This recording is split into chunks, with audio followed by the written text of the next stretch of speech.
Liham na inilabas ng Migrante International, sinabi ni Veloso na gusto niyang makapiling muli ang kanyang pamilya at iparamdam ang pagmamahal sa kanyang mga anak.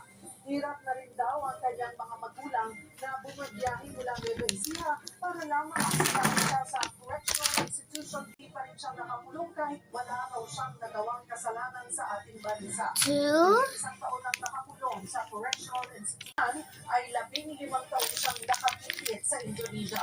Ginatunan pa siya ng kamatayan pero hindi ito natuloy dahil sa apila ng pamahalaan ng Pilipinas. Isilang ginawa ni Senator Amy Marcos na siya ang pumumpas sa pagkapudeta sa Senado. Gate ng Senadora, alam ng minority bloc na siya ang muling nakaalam at muling sumaki sa planong pagpapalit ng liderato.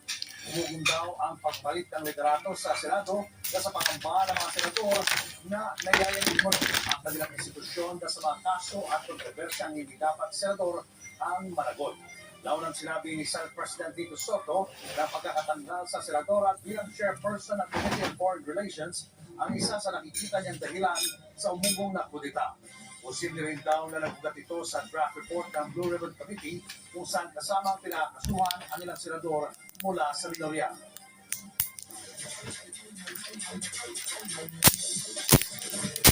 Patuloy na nagpapakitang bida sa Taiwan si Alas Pilipinas outside hitter Marcus Pejo.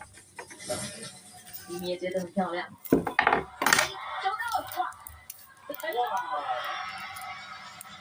，wow, Marcos! Sabi nila ng player of the game si Mark para sa PSV Skyhawks. Pinatawag nila Tama ba yan? Taiwan professional Parwadi. Nagtala si Mark na 24 points on 15 attacks sa 4 blocks and 4 aces. Nakakaanib na wala ang Skyhawks mula sa pagdalo sa kanila si Mark. At yan muna ang latest sa Frontier Sports sa upo si Tikistan. Susunod si Marcoleta, ilang mo ng debate si Tangela. Newscard exclusive, dalawang magkatao nagkrusa ang landas at nauwi sa saksakan dahil sa katuhan ng teritoryo. At ngayong mainit ang gawan sa Kalayaan Group of Islands, ano mga ba ang kasaysayan sa likod ng mga isla Pinas? Tutok lang mga kapatid.